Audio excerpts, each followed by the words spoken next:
अस्सलामुअलैकुम। शहज़ादी वॉइस में खुशामदीद। लाल टोपी वाली के साथ मैं हूँ आपकी होस्ट सालिहा राना। जी हाँ, आज का अनवान है लाल टोपी वाली। तो चलिए कहानी शुरू करते हैं। एक था जंगल। जंगल के पास एक गांव था। गांव में एक औरत रहती थी। औरत की एक नन्ही सी बच्ची थी। वो लाल टोपी ओढ़ती थी। गाँव वाले इसे लाल टोपी वाली कहते थे। जंगल के दूसरे किनारे पर एक और गाँव था। इस गाँव में लाल टोपी वाली की नानी रहती थी।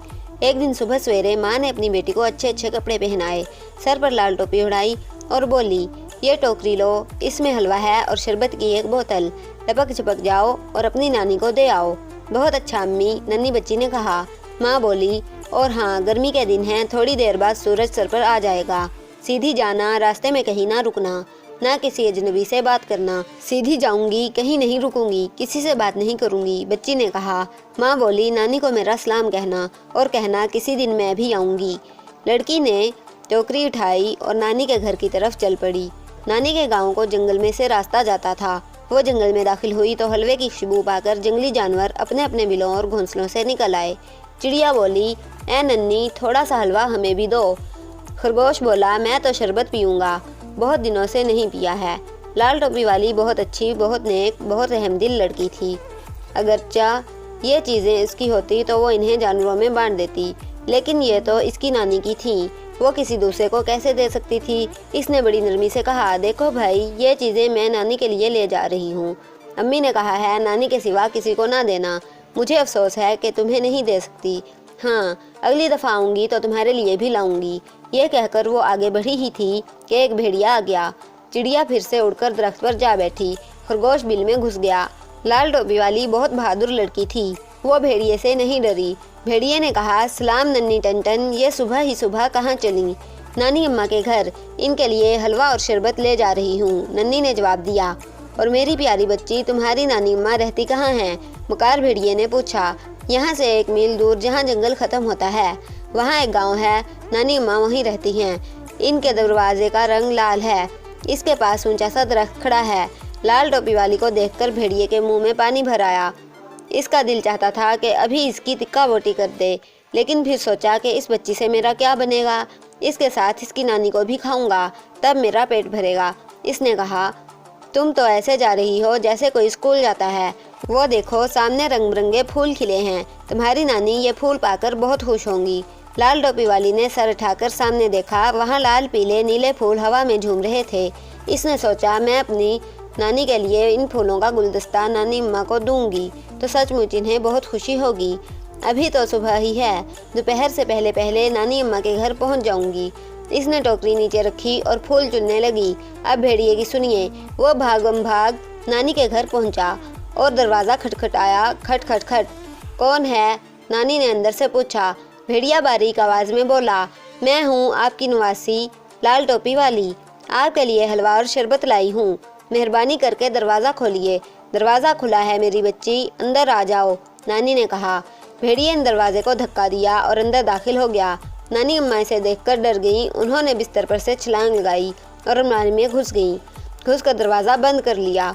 भेड़िए ने सोचा, पहले लड़की को खाऊं और फिर बुढ़िया को खाऊंगा, ये बचकर जाएगी कहाँ।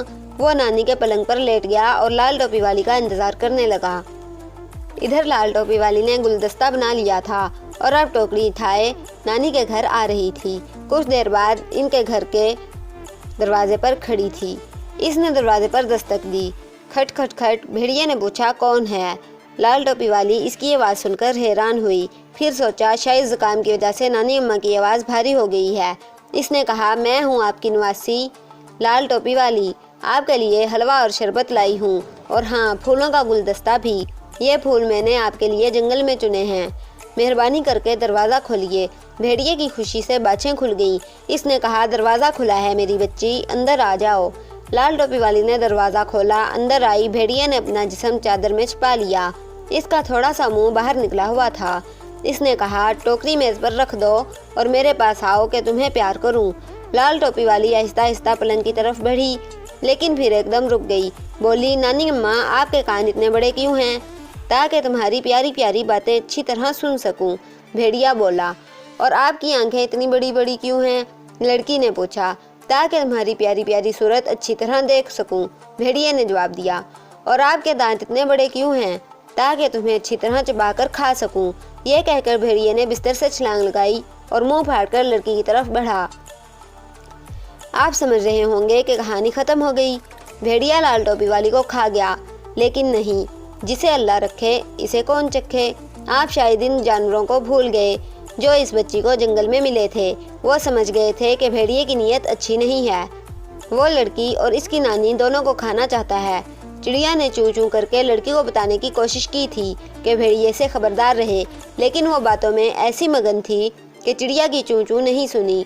चिड़िया तेजी से उड़ती हुई जंगल के रखवाले के पास गई और इसे सारी बात बताई। वो बंदूक लेकर इसी वक्त चिड़िया के साथ हो लिया और ऐन उसी वक्त जब भेड़िया लाल टोपी वाली की तरफ बढ़ रहा था, खटाक से दरवाज़ा खुला और जंगल का रखवाला बंदूक ताने अंदर दाखिल हुआ। फिर ठाक की आवाज़ आई और भेड़िया ज़मीन पर गिरकर लौटने लगा। नानी अम्मा अलमारी के अंदर बंद थी। इन्हें कुछ पता ना था कि बाहर क्या हो रहा है। बेचारी कुछ ऊंचा भी सुनती थी। लाल टोपी वाली ने ज़ोर ज़ोर से अलमारी का दरवाज़ा खटखटाया और चीख चीख कर आवाज़ें दी तो बाहर निकली और दौड़कर नवासी को गले से लगा लिया। नानी और नवासी ने जंगल के रखवाले का शुक्रिया अदा किया और चाय पानी से इसकी खातिर की।